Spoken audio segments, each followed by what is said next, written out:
A president in service to his country, as was the case on December the 11th after the 17th attack of the year in Turkey. Recep Tayyip Erdogan has already made clear he wants to go down in history, and the man they called the Sultan has left his indelible mark on all domains in 2016. If there's one image that remains, then it must be this: the president talking to his people via an iPhone, something never seen before. On the 15th of July, Turkish tanks rolled out onto the streets of Istanbul and Ankara. Behind the move, a so-called peace council, a mysterious armed forces faction which claimed to have taken over the country. The rebels said they wanted to restore democracy. That led to this unusual appearance on television. I want all the people to take to the streets. Let's gather at the squares. Let this minority group come there with their tanks and artillery, and they can do whatever they want to the people. There is no power greater than the power of the people, he said.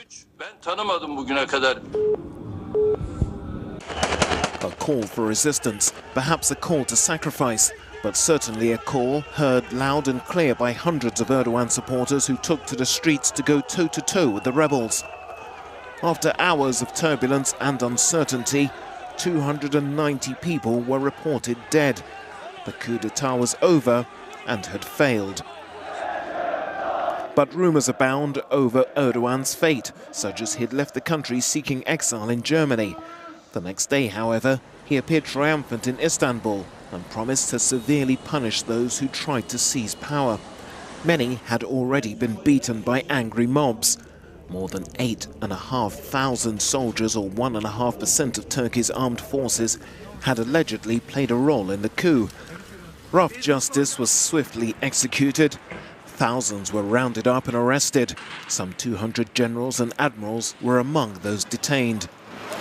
But this was just the start of the purge. The coup marked a spectacular turning point in Erdogan's running of the country. The consequences would have a dramatic impact on Turkey's foreign relations. The hunt for people involved in the coup was so large and widespread it sparked rumours that the whole episode had been devised by the president himself as a means of removing in one stroke all his opponents. The list of those round up ranged from magistrates, teachers, police officers, politicians and journalists. More than 110,000 people were questioned and some 36,000 locked up. Such action set off ripples among the international community and allowed Erdogan to make louder claims on the United States to extradite Fethullah Gulen, the influential exiled cleric and former Erdogan ally whom he believed was behind the plot. But President Obama wouldn't budge and refused to give him up. Relations freezed between Washington and Ankara, and the diplomatic tone became more tough. Threats multiplied, and the war in Syria and Iraq added to tension. On his return from Germany, the editor-in-chief of the oldest opposition daily Cumhuriyet was arrested.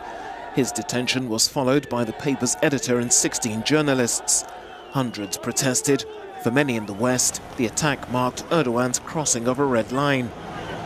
Europe reacted by freezing Turkey's already beleaguered adhesion process to the European Union.